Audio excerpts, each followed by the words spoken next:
The champagne flute trembled in my hand, condensation slipping between my fingers, like the life I thought I'd built with Marcus. 3 years. 3 years of anniversary dinners at Le Bernardin, where the sommelier knew his preferred Bordeaux, and the maitre d' saved us the corner table overlooking the city lights. 3 years of pretending I didn't notice the lipstick stains on his collar.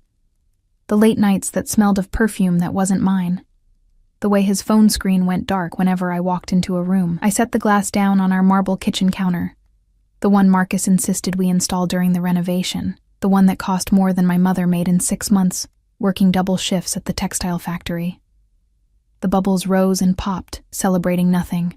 He was 2 hours late. Again. The pregnancy test burned like a coal in my coat pocket. 2 pink lines. 48 hours of staring at them, wondering how to tell a man who could barely look at me that we'd created something together. Something that would bind us forever. Whether he wanted it or not. My phone buzzed. Not Marcus. Never Marcus. Working late. Don't wait up. M. The city stretched below our penthouse windows, a glittering sprawl of lives more important than mine. I pressed my forehead against the cold glass, watching my breath fog the view. 26 years old, and I'd somehow become invisible in my own marriage. The girl from Brooklyn, who waitressed her way through community college, who thought landing a junior analyst at Marcus's father's firm meant she'd finally made it. What a joke. I grabbed my coat, the wool one with the ripped lining I kept meaning to fix, and stuffed my wallet into my purse. The pregnancy test crinkled in my pocket. I couldn't stay here, couldn't breathe in this pristine apartment that felt more like a showroom than a home. The walls were closing in, suffocating me with their designer paint and curated artwork. The November air bit through my coat the moment I stepped outside. Our building, Marcus's building really, paid for by family money I'd never touch, sat in Tribeca, where even the sidewalks seemed polished.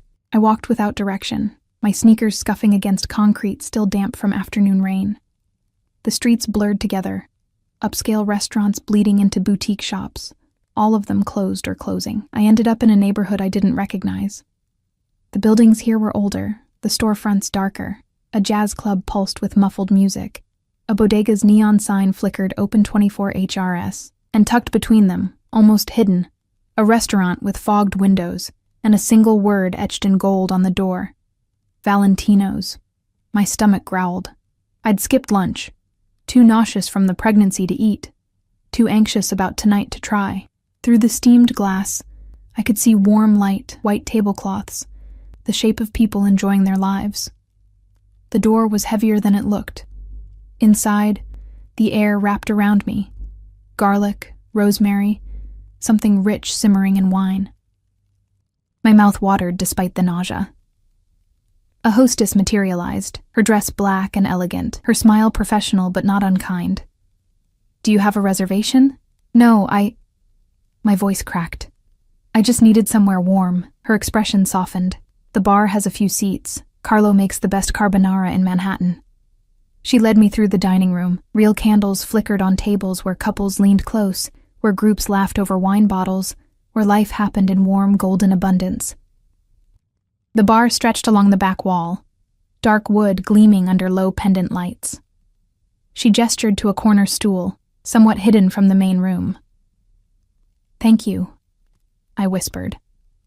The bartender, Carlo, I assumed, was older, with silver threading through his dark hair and eyes that had seen too much to be surprised by a woman dining alone. He slid a menu across the bar without comment, then returned to polishing glasses with methodical care. I ordered the carbonara and a sparkling water, ignoring how my fingers shook when I handed back the menu. The test in my pocket seemed to pulse with heat. 2 pink lines. A baby. Marcus's baby. The thought made my throat close. Around me, the restaurant hummed with life. A couple at a nearby table argued in Italian, their hands gesturing wildly. A server rushed past carrying a tray loaded with steaming plates.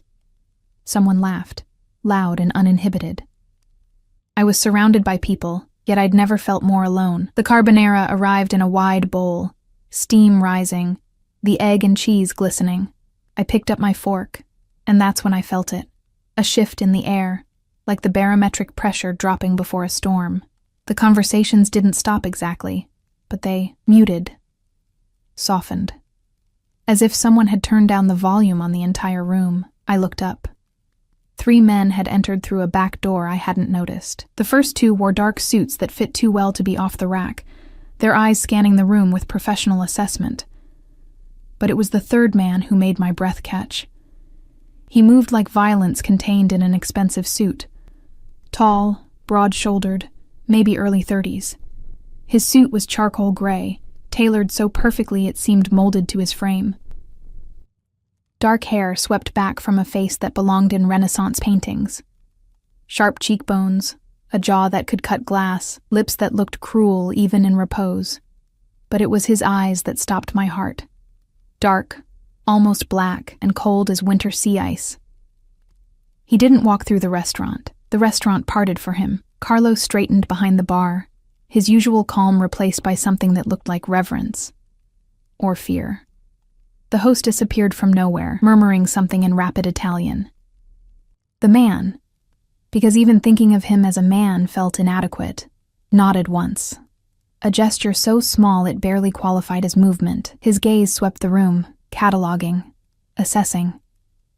I dropped my eyes to my carbonara, suddenly aware of how out of place I looked in my worn coat and 3-year-old jeans.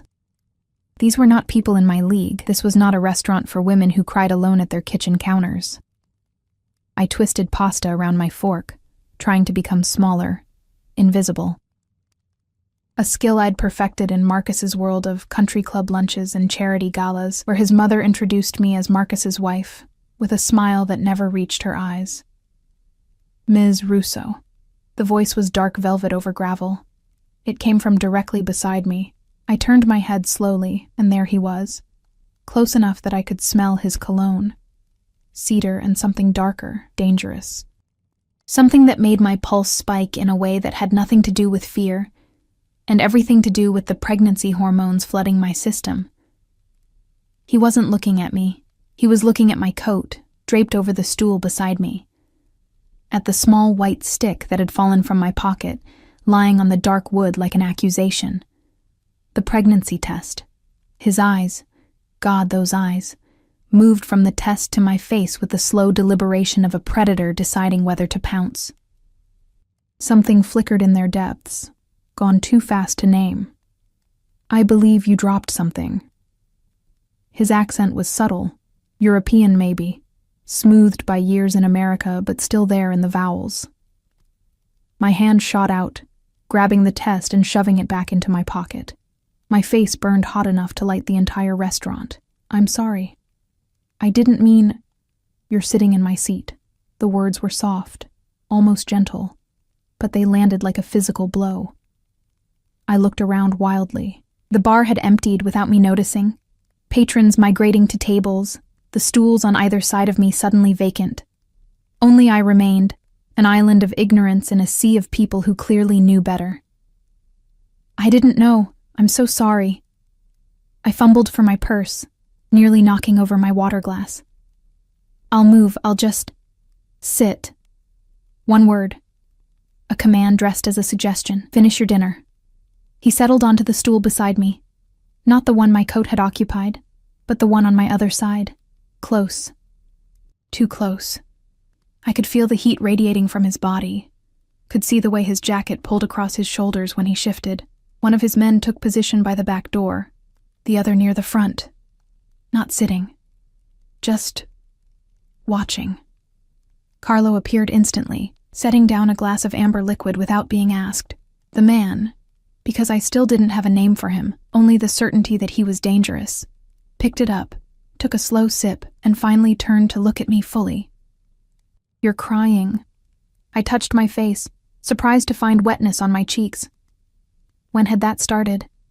I'm fine. You're celebrating alone in a restaurant you clearly didn't intend to find, holding a positive pregnancy test and crying into pasta. His lips curved, not quite a smile. This is not fine. The observation was so accurate, so brutally honest that I almost laughed. Instead, more tears came, hot and humiliating. It's my anniversary. Congratulations. He's not here. The words spilled out before I could stop them. He's never here. I cut myself off, horrified. Why was I telling this to a stranger? A stranger who looked like he could snap necks without creasing his suit. He's a fool. The man said it with absolute certainty, as if it were a medical diagnosis rather than an opinion. I should have left then. Should have thrown money on the bar and run back to my empty penthouse, my absent husband, my carefully constructed life. Instead, I took a shaky breath and met those dark eyes. I don't even know your name. Something shifted in his expression, not a smile, but close. Dante. Dante, I repeated. It fit him. Classical. Dangerous. Don't. He raised his glass in a gesture that might have been a toast or a warning. Names have power, Piccola. Once I know yours, you become real. And real things. He paused, studying me with an intensity that made my skin prickle. Real things are harder to walk away from. I should have asked what he meant. Should have pressed for clarity. Instead, I picked up my fork and took another bite of carbonara, my hands steadier now, despite the tears still wet on my face. We sat in silence, me eating, him drinking, his men standing sentinel, while the restaurant continued its muted rhythm around us. When I'd scraped the bowl clean, Dante gestured to Carlo, another. And bread, she's too thin. I'm fine, I protested. You're eating for two. His eyes dropped to my pocket, where the test had disappeared, and crying alone on your anniversary. We've established that fine is not a word that applies to you tonight. Carlo brought more food without comment. Bruschetta, fresh bread with olive oil, a small plate of roasted vegetables. I stared at the abundance, my throat tight. I can't pay for all this. You think I would let you? Dante's voice dropped lower, dangerous. In my restaurant, women who cry eat for free. It's a rule. Your restaurant? I looked around with new eyes, the deference, the cleared seat, the way everyone moved around him like water around a stone. My restaurant, he confirmed. Among other things, the implications hung heavy in the air. I should have been afraid, should have recognized the signs, the guards, the automatic obedience, the cold authority in every word. Instead, I felt something else, something warm and reckless blooming in my chest. Thank you, I whispered, for the food, for not asking questions. Everyone has questions, Piccola. I simply choose not to waste time on ones that don't matter. He finished his drink, set down the glass with precise care.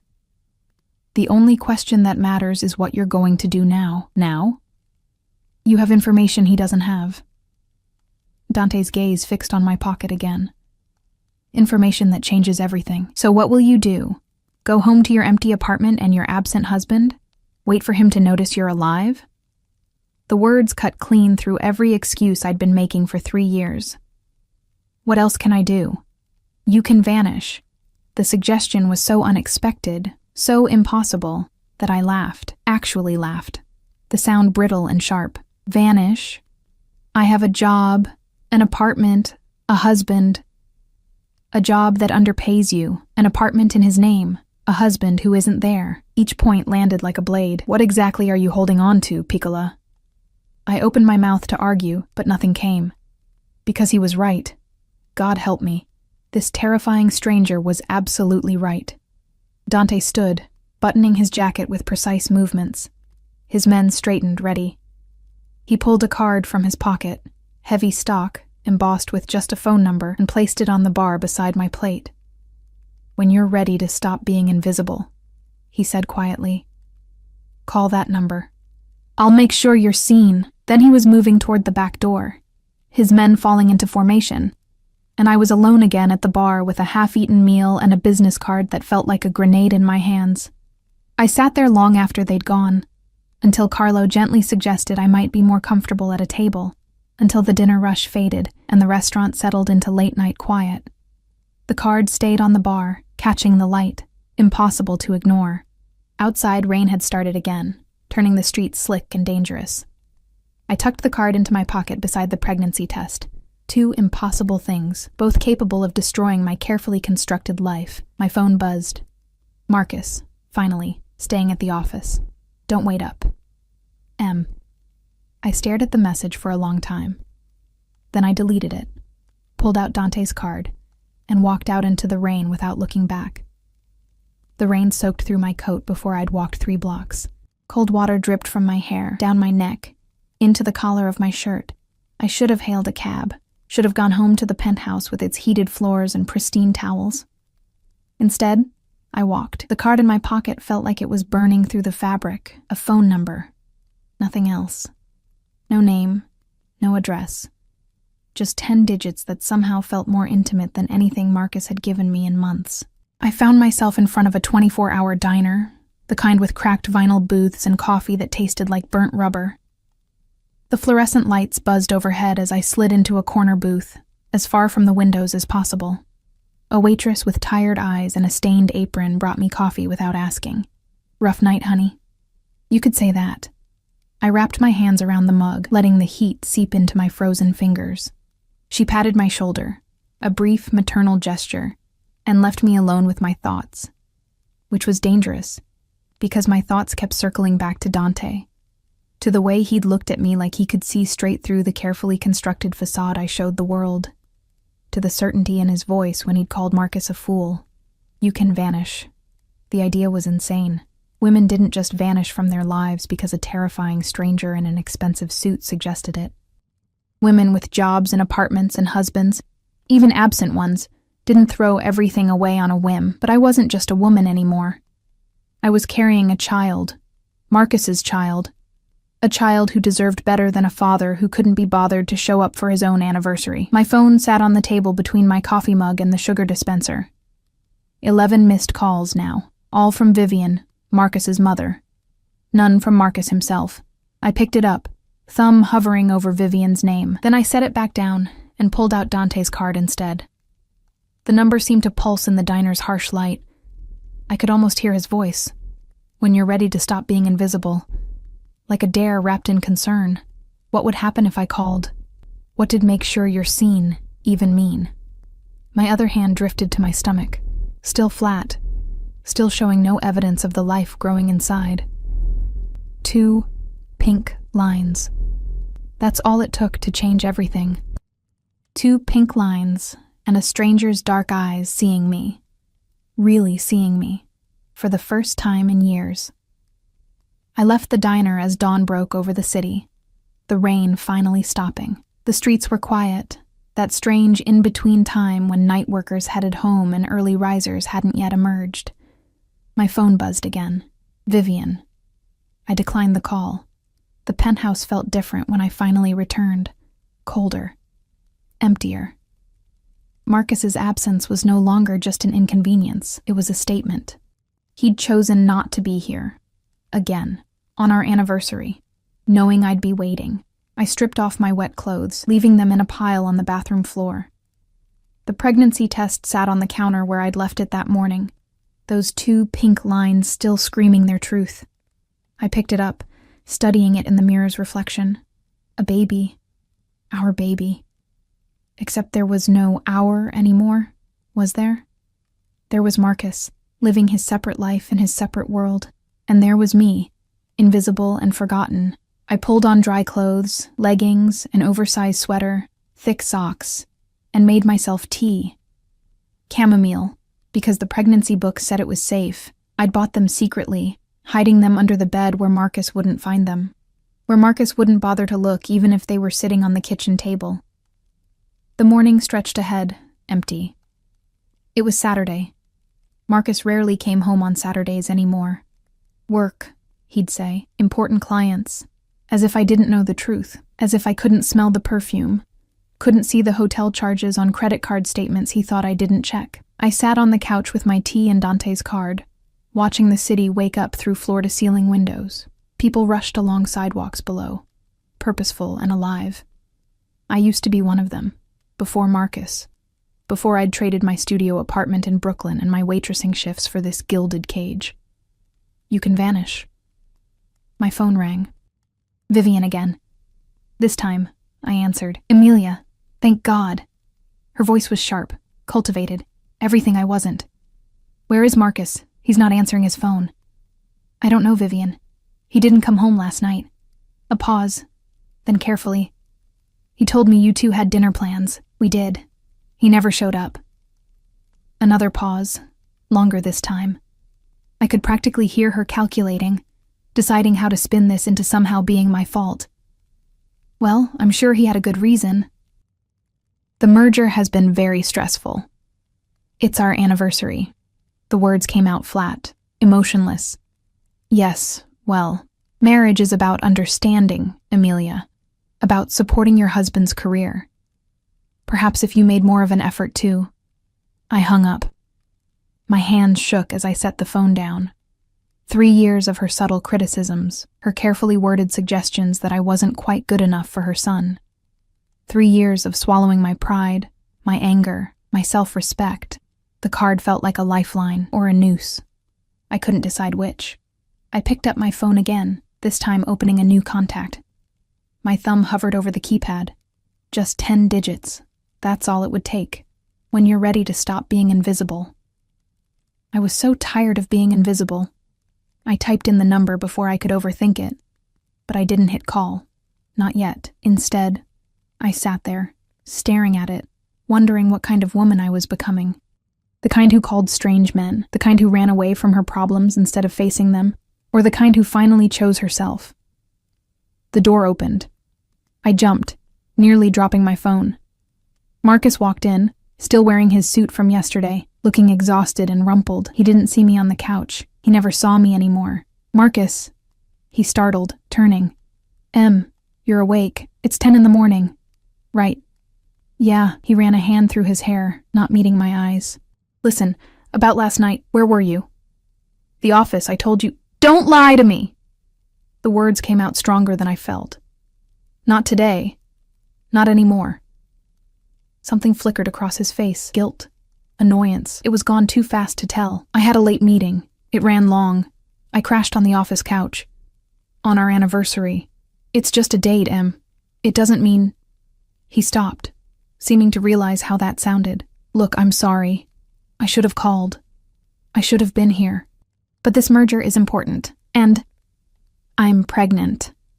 The words hung between us like a bomb. Marcus's face went blank, all the color draining away. He took a step back, as if I'd struck him. What? I'm pregnant. I stood up, holding my ground even though my legs felt weak. 8 weeks. I found out 2 days ago. He stared at me. Through me. For a long moment, he didn't speak. Then, are you sure? I took 3 tests. Yes, I'm sure. Jesus. He turned away, hands on his hips. Jesus Christ, breathing hard. We can't. He spun back. You need to take care of it. The room tilted. Take care of it? We're not ready for a baby. My career is just taking off, and you... He gestured vaguely at me. This isn't the right time. The right time? I repeated the words slowly, tasting their poison. When would be the right time, Marcus? When you actually come home? When you stop sleeping with your assistant? His face hardened. I don't know what you think you know. Her name is Jessica. She wears Chanel No. 5. You've been fucking her for 6 months. The words felt good. Powerful. Did you think I was stupid? Did you think I wouldn't notice? This isn't about her. No, it's about you. About the fact that you can't be bothered to show up for your own wife, but you expect me to just, what? Erase our baby because it's inconvenient? Don't be dramatic. His voice went cold, the tone he used in business meetings. We both know this marriage isn't working. A baby won't fix that. It'll only make things worse. The truth of it hit harder than his words. He was right. Our marriage was a corpse we'd been pretending was still breathing, but hearing him say it, seeing the disgust in his eyes when he looked at me, that was something else entirely. Get out. Marcus blinked. What? Get out. Go to Jessica's. Go to the office.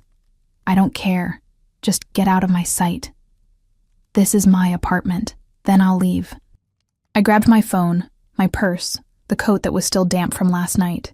File the divorce papers. I won't fight you. Wait. He reached for me, but I jerked away. Let's talk about this. Let's be rational. Rational? I laughed, high and sharp. You want rational? Fine.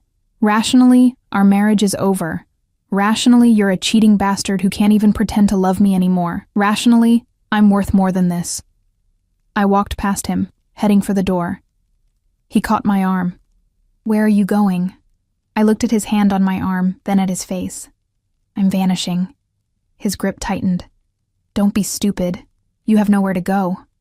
Let go of me, Marcus. Not until you calm down and we discuss this like adults. The slap happened before I'd consciously decided to do it. My palm connected with his cheek, the sound sharp in the quiet apartment. Marcus released me immediately, his hand flying to his face, shock written across his features. Don't ever touch me again. I walked out. Down the hallway, past the doorman who carefully avoided looking at me, out into the November morning that smelled like rain and new beginnings. My heart hammered against my ribs, adrenaline making my hands shake. I pulled out my phone, found the number I'd entered earlier, and this time, I didn't hesitate. The phone rang once, twice. On the third ring, a voice answered. Not Dante. Someone else. Younger, with a thick accent. Yes? My voice cracked. I need to speak to Dante. Who is this? He gave me this number, last night, at Valentino's. He said... I took a breath. He said to call when I was ready to stop being invisible. A pause. Then, wait, the line went quiet, but not dead. I could hear voices in the background, speaking rapid Italian. Footsteps. A door closing. Then, Piccola. His voice sent a shiver down my spine. Dante.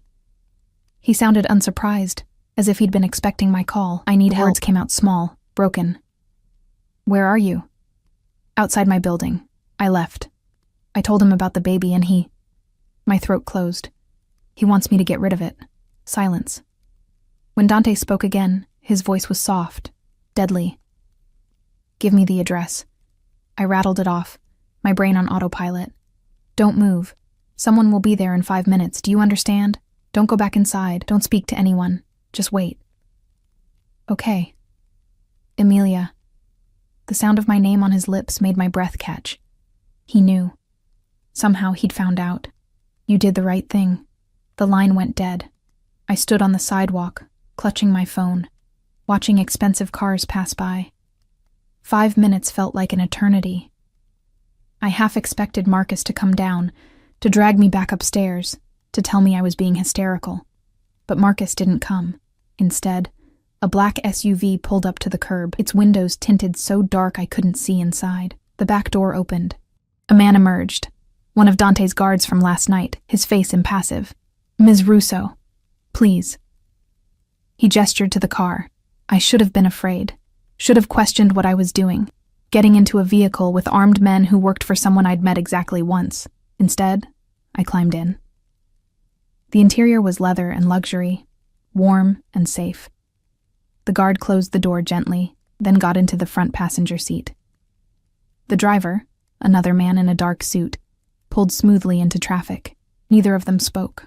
Neither of them asked questions. They simply drove, navigating through Manhattan with practiced ease, heading away from Tribeca, away from my life. I leaned my head back against the seat, closing my eyes. My phone buzzed. Marcus. Then Vivian. Then Marcus again. I turned it off. Where are we going? I finally asked. The guard in the passenger seat glanced back.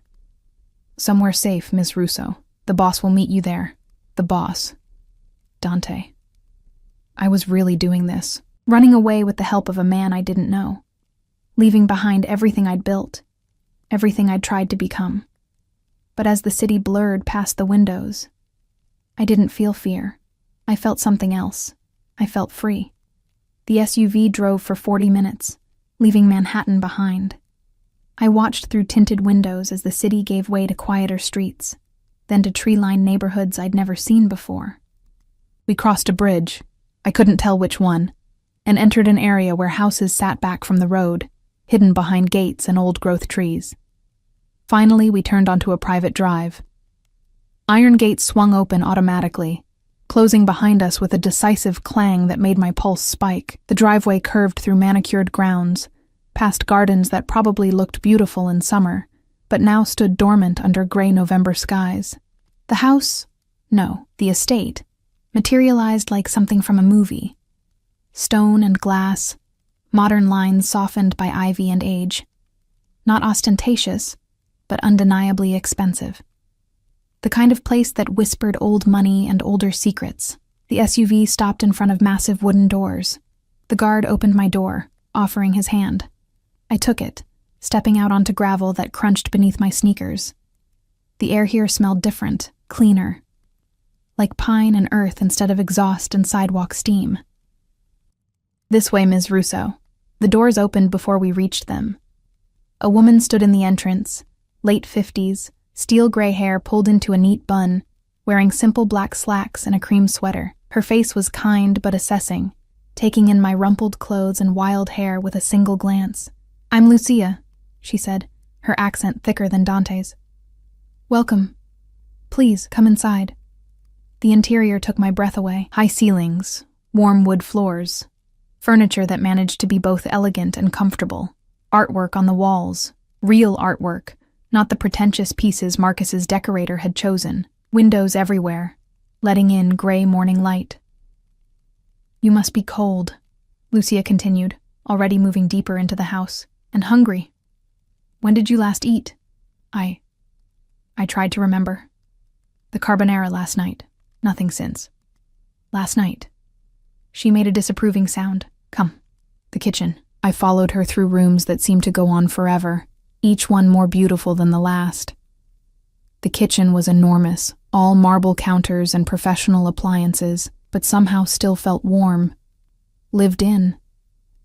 A pot of something simmered on the stove, filling the air with the scent of tomatoes and herbs. "Sit." Lucia pointed to a stool at the island. "I'll make you tea. Something gentle for the baby." I froze. "How did you—" "Dante told me." She bustled around the kitchen with practiced efficiency. "He says you need a safe place. So here you are, safe." "I don't understand." I sank onto the stool, my legs suddenly weak. Why is he helping me? He doesn't even know me. Lucia's hands paused in their work. She turned to face me, her dark eyes, so much like Dante's, studying my face. "My nephew has always had a weakness for those who need protection, especially women. Especially—" She trailed off, something sad flickering across her features. "You remind him of someone. Who?" "That's his story to tell." She set a cup of tea in front of me, something herbal that smelled like chamomile and mint. "For now, you rest. You're safe here. No one can reach you." The tea was perfect, soothing the nausea that had been building since I'd confronted Marcus. I wrapped my hands around the cup, letting the warmth seep into my bones. "Ms. Russo." The guard from the SUV appeared in the doorway. "Your phone has been ringing, multiple calls from the same numbers." He held out my phone, which I'd left in the car. The screen showed 23 missed calls. Marcus, Vivian, Marcus's father, even Jessica, his assistant turned mistress. "They're looking for me," I whispered. "They won't find you," Lucia said firmly. "Not unless you want them to." I stared at the phone, at all those missed calls representing people who hadn't cared about me until I disappeared. I should call them back, tell them I'm okay.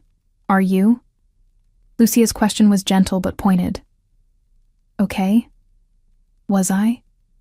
I'd walked out on my husband, accepted help from a stranger who was clearly dangerous, and was now sitting in a mansion I couldn't have afforded to breathe in. I was pregnant, alone, and had no idea what came next. "No," I admitted.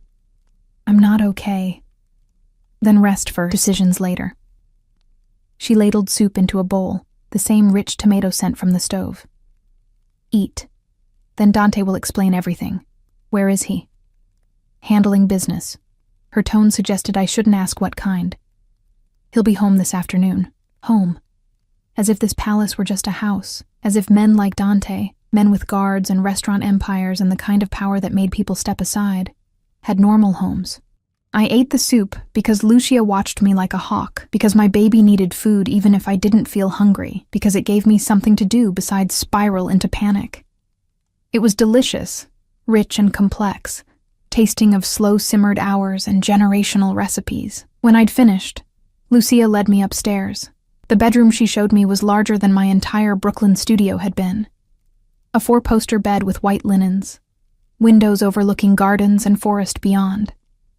An ensuite bathroom with a tub that could fit 3 people. "Rest," Lucia said. "I'll bring you fresh clothes. You're safe here, child. Whatever happens next, you're safe." She left, closing the door softly behind her. I stood in the center of the room, suddenly overwhelmed.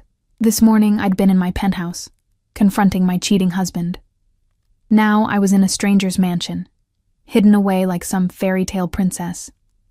Except this wasn't a fairy tale. Dante wasn't a prince. And I was far too old to believe in happy endings. I moved to the window, looking out at grounds that stretched into woods.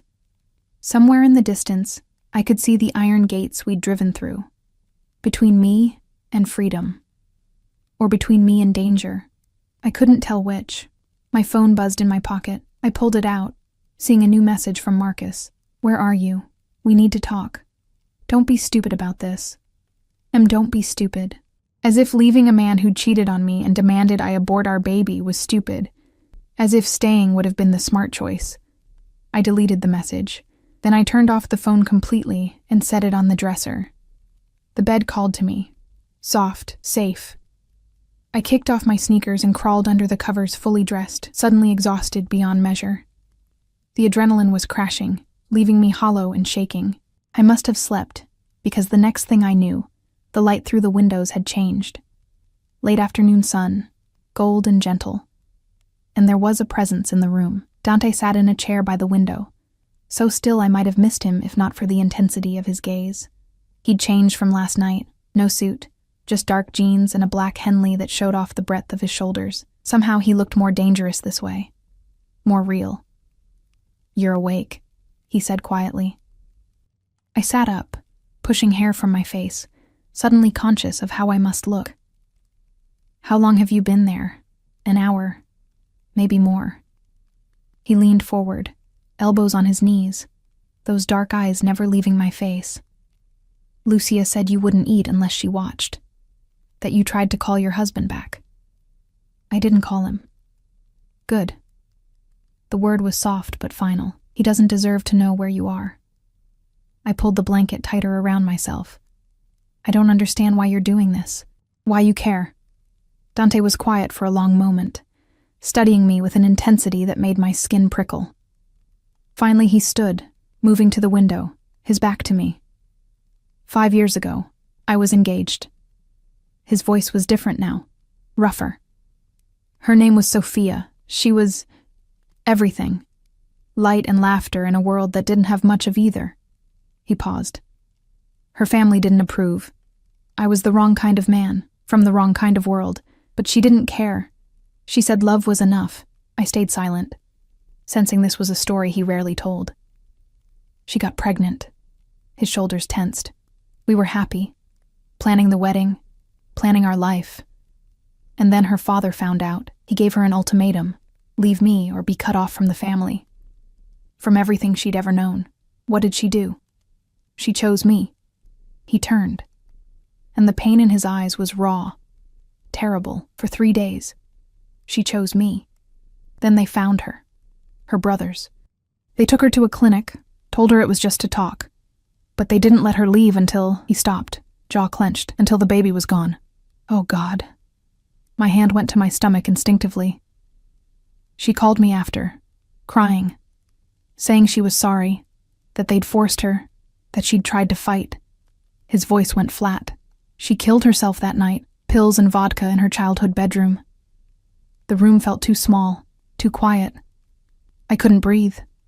I found her, Dante continued. Her father wouldn't let me see her before the funeral, but I have people. I broke into the house, into her room, and she was just lying there, like she was sleeping, except she wasn't. She'd never wake up again. Dante. So when I see a woman crying alone in my restaurant, holding a pregnancy test, talking about a husband who doesn't show up, he moved closer to the bed, his presence overwhelming. When I see a man who would tell that woman to take care of it as if a child is a problem to be solved, I care, Piccola. I care very much. The pieces clicked into place, the immediate help, the safe house, the protective rage I'd sensed under his controlled exterior. "I'm not her," I said quietly. "No, you're not." He sat on the edge of the bed, close enough to touch but not touching. "You're stronger. You walked away. She couldn't. I had nowhere else to go. You had my number. You could have called anyone, but you called me."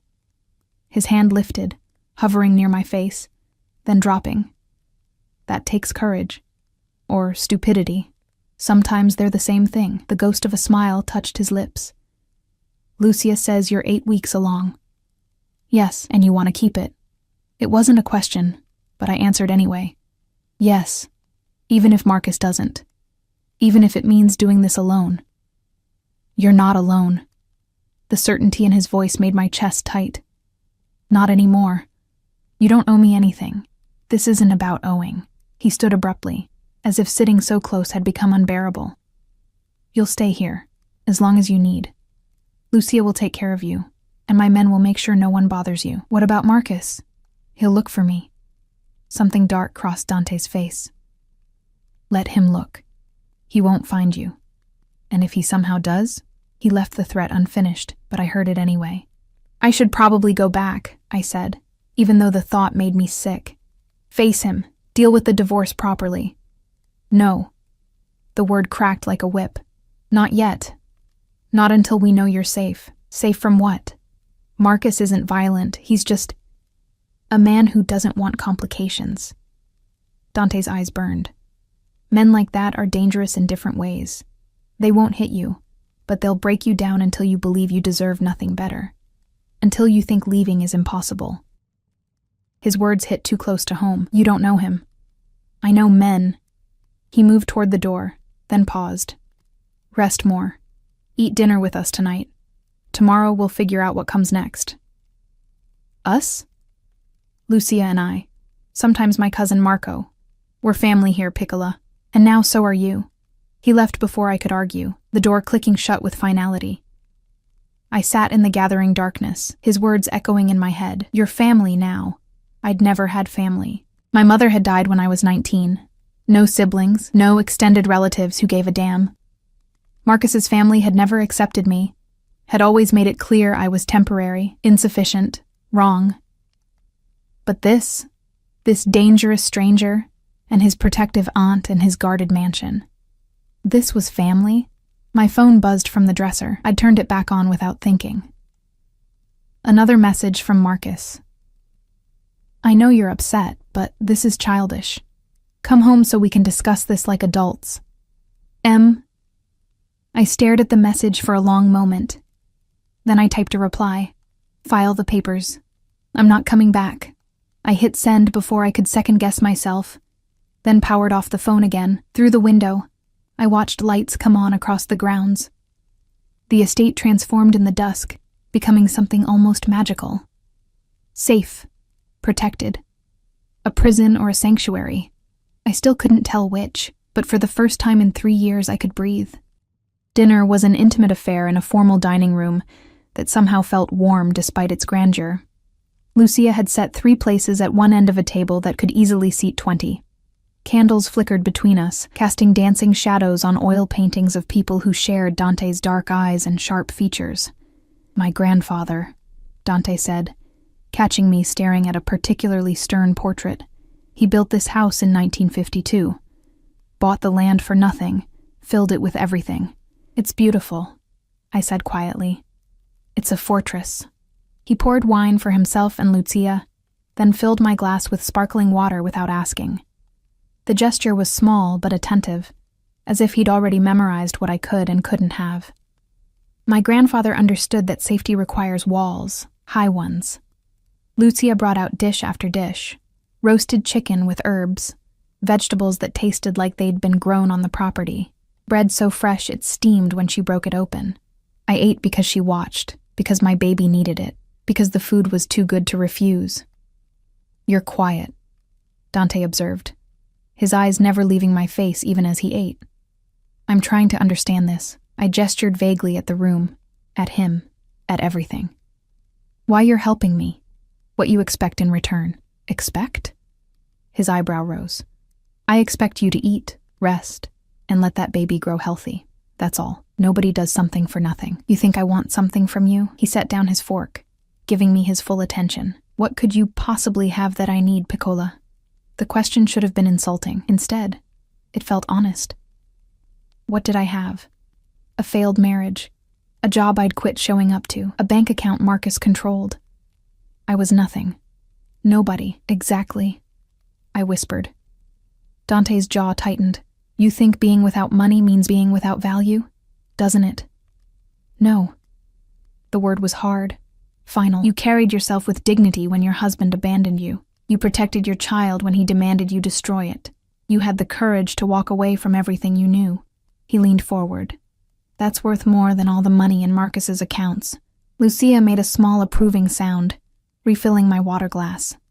"My husband," I started, then stopped. "Ex-husband, I guess. He'd say I'm being impulsive, emotional, that I'm not thinking clearly. Your ex-husband is a coward who hides his cruelty behind reason." Dante's voice went cold.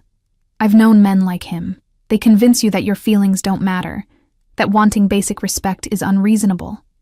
They make you small so they can feel big." Every word landed like a physical blow, because every word was true. How many times had Marcus dismissed my concerns as overreacting? How many times had he made me feel crazy for wanting him to care? "I should hate him," I said quietly. "But mostly I just feel empty." "Hate comes later." Dante picked up his wine, swirling it thoughtfully. "First comes grief. You're mourning the man you thought he was." "How do you know so much about this?" "I told you about Sophia." His knuckles whitened around the glass. "After she died, I spent years being angry. At her family, at myself, at God. But before the anger, there was just nothing. An emptiness so big I thought it would swallow me whole." Lucia reached over, covering his hand with hers, a gesture of comfort, of understanding. They stayed like that for a moment, connected by shared pain, and I felt like an intruder on something private. "I'm sorry," I said, "for your loss. For bringing up bad memories. Don't apologize." Dante pulled his hand back, his mask of control sliding into place. "Sophia's memory is why you're here, why you're safe. She couldn't escape, but you did. That matters." We finished dinner in heavy silence. Lucia cleared plates, refusing my offer to help. "You're a guest," she said firmly. "Guests don't work." After dinner, Dante led me to a room I hadn't seen before, a library with floor-to-ceiling bookshelves and leather furniture that looked like it had been broken in over decades. A fire crackled in the fireplace, making the room feel like something from another century. "Sit," he said, gesturing to a couch near the fire. I sat, tucking my legs under me. Dante remained standing, one arm on the mantel, staring into the flames. The firelight cast his face in sharp relief, all angles and shadows, beautiful and terrible at once. "We need to discuss practicalities," he said finally. "Your husband will look for you. Ex-husband. The papers aren't filed yet. Legally, he still has rights. He could claim you're unstable, that he's worried about your safety, force you back." Ice trickled down my spine. "He wouldn't." "Wouldn't he?" Dante turned to face me. "You left. You're not answering calls. You're pregnant with his child. Men like Marcus don't accept loss well, especially when it damages their reputation.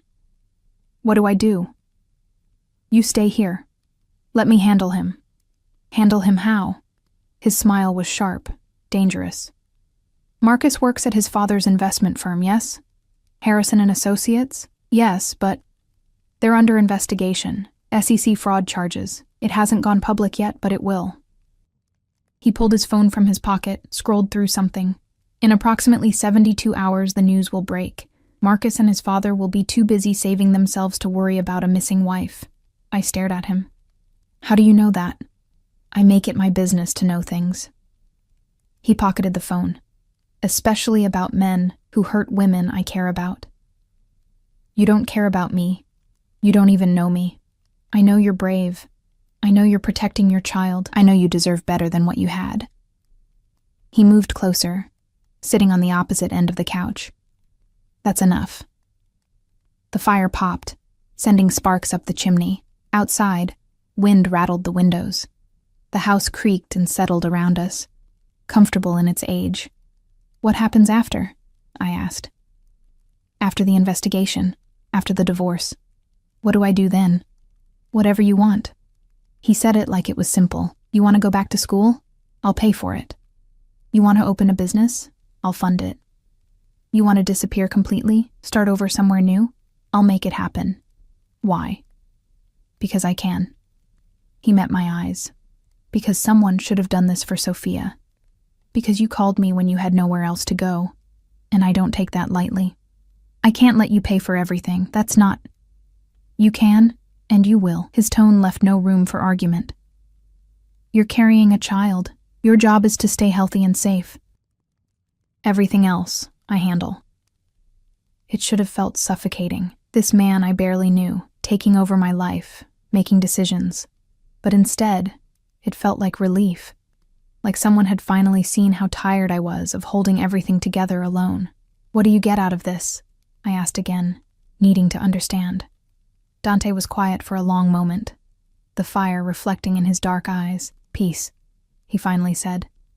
"Knowing I saved someone this time." The raw honesty in his voice cracked something in my chest. I thought about Sophia, about a young woman who'd chosen love and lost everything, about Dante, finding her body, living with that image for 5 years.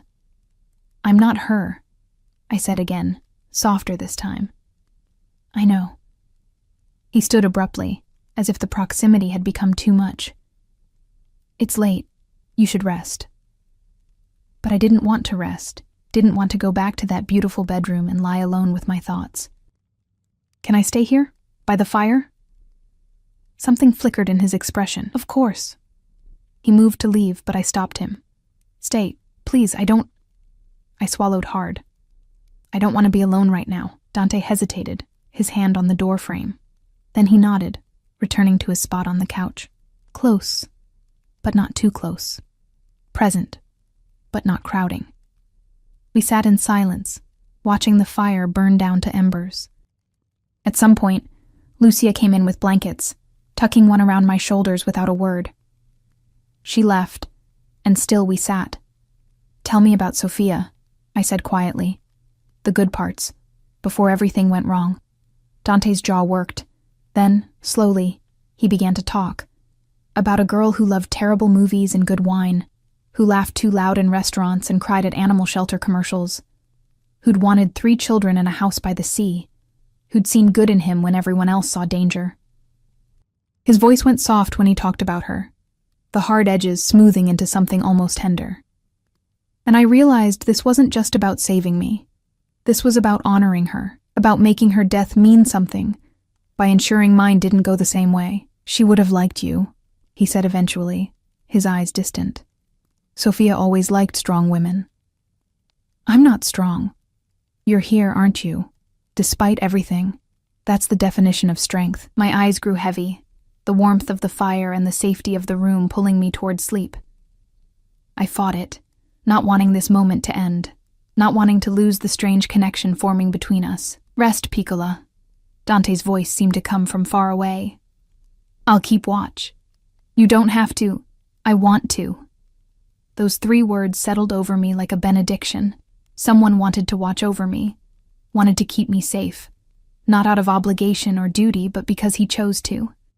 I let my eyes close, Dante's presence a solid anchor in the darkness. The last thing I felt before sleep claimed me was the whisper of a blanket being pulled higher, tucking me in with surprising gentleness. When I woke, gray dawn light filled the library. I was still on the couch, covered in blankets, a pillow under my head. The fire had burned out, and Dante sat in a chair across from me, exactly where he'd been when I fell asleep, his eyes open and watchful. "Did you sleep at all?"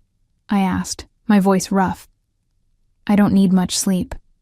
I sat up, my neck protesting. "You can't watch me 24 hours a day." "I can do whatever I want," but there was no heat in the words. "Lucia made breakfast. You should eat." We walked to the kitchen together, the house quiet around us. Lucia had prepared enough food for an army. Eggs, bacon, pastries, fruit, yogurt. I ate mechanically, aware of both of them watching to make sure I finished. My phone sat on the counter where Lucia must have brought it from my room. 13 new messages. I picked it up, scrolling through them with detachment. Marcus, increasingly angry. This is ridiculous. You're being childish. Call me immediately. Vivian, condescending. Whatever Marcus did, I'm sure it can be resolved. Don't throw away your marriage over pride. Marcus's father, cold. Your behavior reflects poorly on this family. Cease this nonsense at once. And then, from a number I didn't recognize, I know where you are. You can't hide forever. My hands shook. Dante plucked the phone from my fingers, reading the message. His expression went deadly calm. When did this come through? Just now. I don't know that number. He was already moving, pulling out his own phone, barking orders in Italian. Within seconds, 3 men appeared. Guards I hadn't seen before.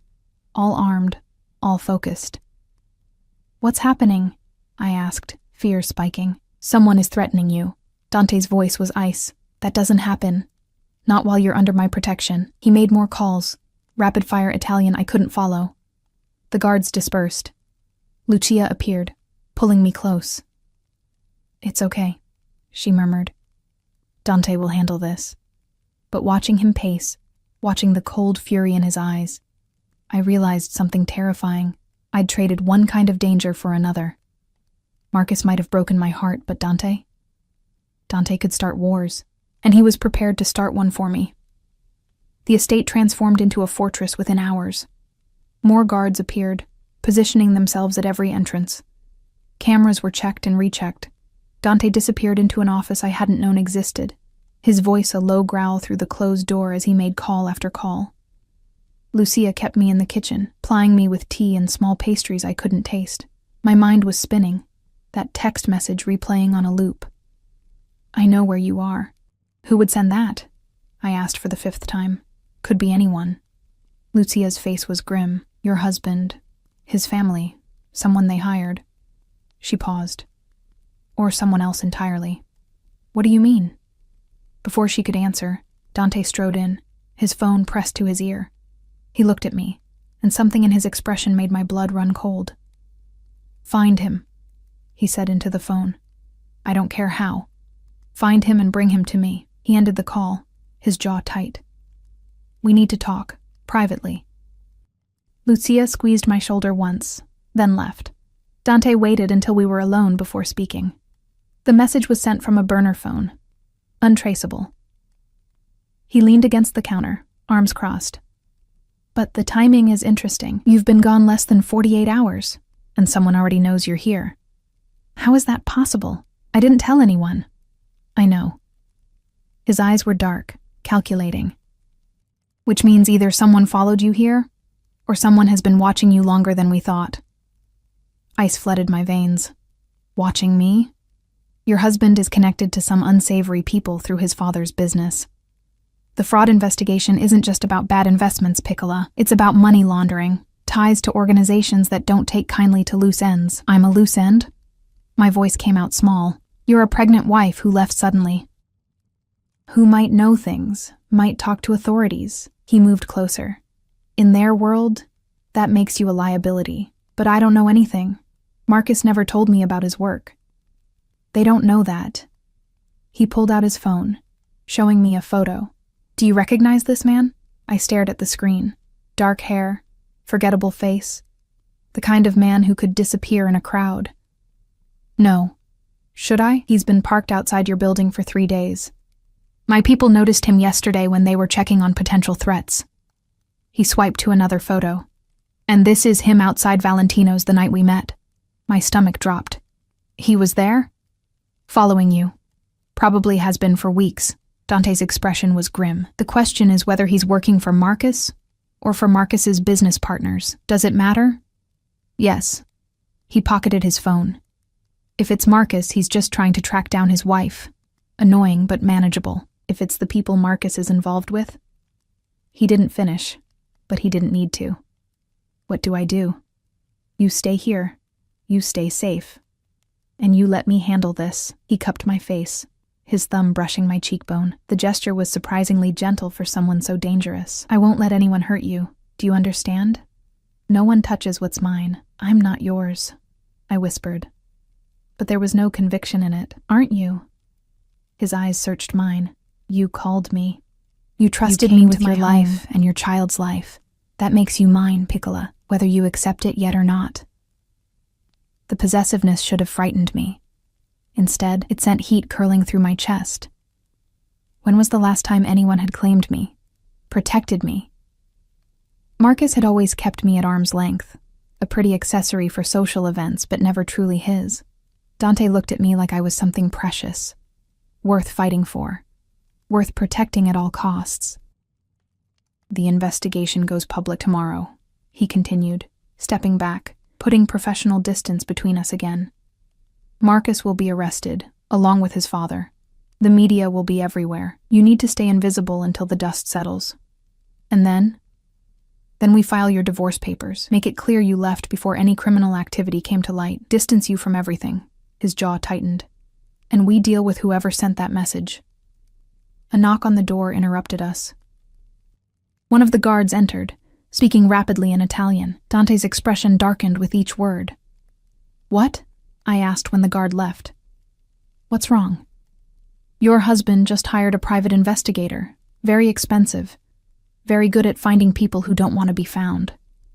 He pulled out his phone again, typing something. But not better than my people. Dante, I need to go out. Handle some things.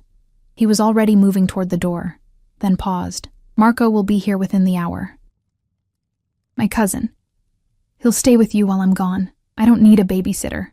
You need protection. His voice left no room for argument. Don't leave the house. Don't answer any calls from numbers you don't recognize. And if anything feels wrong, you tell Marco immediately. Understood? I nodded, unable to form words around the fear clogging my throat. Dante crossed back to me in 3 strides, pulling me against him in a fierce embrace. He smelled like cedar, and danger and safety all at once. His heart beat steady against my ear. An anchor in the chaos. I'll come back. He murmured into my hair. I promise. Nothing will happen to you. Then he was gone, taking half the guards with him, leaving me alone with Lucia and the crushing weight of reality. I'd run from one dangerous situation straight into another. The difference was, this time someone was fighting for me instead of against me. Marco arrived exactly when Dante said he would. A younger version of his cousin, maybe 25, with the same dark eyes and dangerous grace. He nodded to me politely but didn't try to make conversation, simply positioning himself where he could watch both the entrances and me. The day crawled by. I tried to read, but the words swam on the page. Tried to watch television, but couldn't focus. Mostly I paced, my hand drifting to my stomach, to the tiny life growing there that had inadvertently set all of this in motion. Lucia made lunch, then dinner. Neither of us ate much. The house felt too quiet without Dante's commanding presence, too empty despite the guards stationed at every door. Night fell. Still no word. I was in the library, staring into another fire, when my phone buzzed. Not a text. A call. From Marcus. I stared at his name on the screen, my finger hovering over the decline button, but something made me answer. Emilia. His voice was strained, desperate. Thank God. Where are you? Somewhere safe. Safe? Jesus Christ, Em. Do you have any idea what you've done? The FBI showed up at the office today. They're saying, he choked on the words. They're saying I'm under investigation. For fraud. Money laundering. They think I'm part of some criminal organization. Are you? Silence. Then, quietly, I didn't know. Dad handled everything.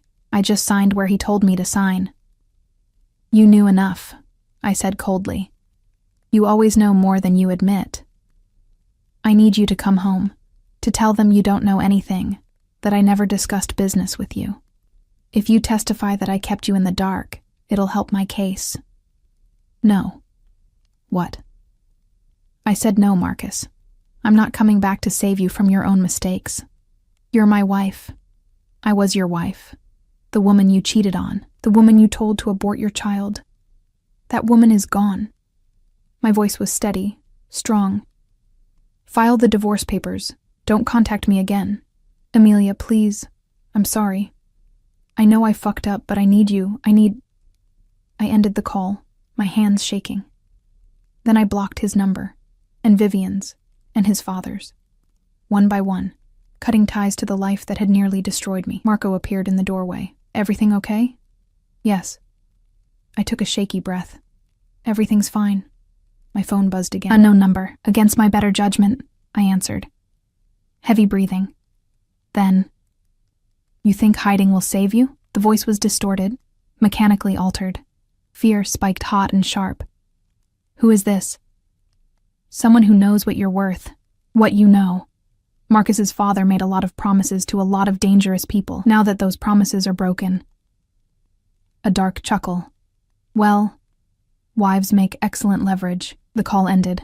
I couldn't breathe. Couldn't think. Marco was across the room in an instant, taking the phone from my shaking hands. What happened? Someone. They know. I couldn't form coherent sentences. They said I'm leverage. Marco's face went hard. He pulled out his own phone. Rapid-fire Italian, then, Dante's on his way. 10 minutes. You're okay. You're safe. But I didn't feel safe. I felt hunted. Trapped. Like the walls that had protected me were suddenly closing in. True to Marco's word, headlights swept the driveway exactly 10 minutes later. Dante burst through the door, his suit jacket gone, his shirt sleeves rolled up, blood on his knuckles. His eyes found me immediately. What happened? I told him about both calls, Marcus's desperate plea, then the threat. With each word, Dante's expression grew colder, harder, until he looked like carved marble, beautiful and terrible and utterly merciless. They made a mistake, he said quietly.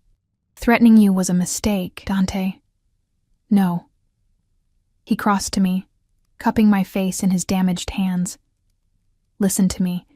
I've spent 5 years living with the guilt of not protecting Sophia, 5 years knowing I failed the one person who mattered. I won't fail again. Do you understand? I will burn down everything and everyone who threatens you. You barely know me, I whispered. I know enough. His thumb traced my cheekbone, impossibly gentle despite the violence I could see lurking in his eyes. I know you're brave and strong and deserving of someone who will fight for you. Let me be that person, Piccola. Let me protect you. What if you can't? Then I'll die trying. He said it simply, as if it were a fact rather than a promise. But it won't come to that, because I'm very good at what I do. Over the next 3 days, I watched Dante dismantle my old life with surgical precision. The fraud investigation exploded across every news channel. Marcus and his father led away in handcuffs, their assets frozen, their reputation destroyed.